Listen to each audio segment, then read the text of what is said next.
De quoi est-ce qu'on a peur? Eh bien, on a peur de beaucoup de choses, même des choses les plus insignifiantes de la vie. On a peur de presque tout.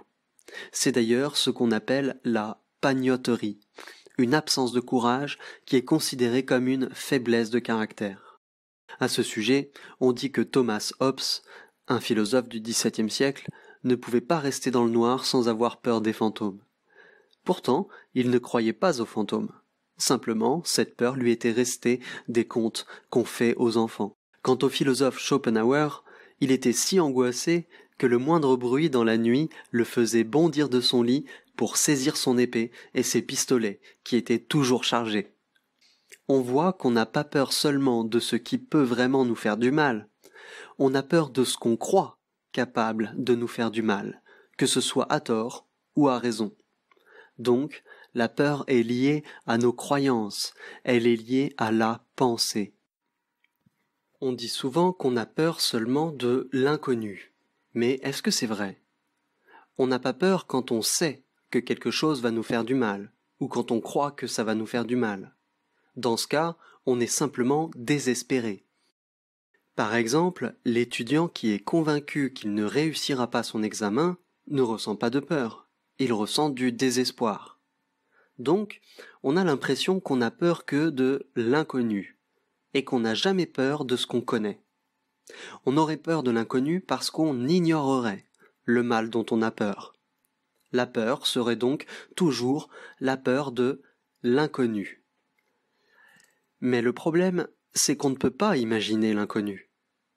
On ne peut pas penser à l'inconnu en tant que tel, et on ne peut rien croire au sujet de l'inconnu.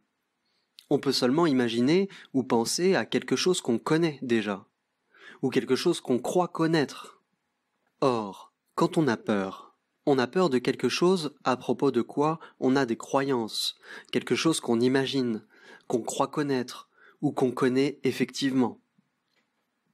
En résumé, quand on a peur de quelque chose, c'est-à-dire qu'on a peur d'un objet de l'esprit.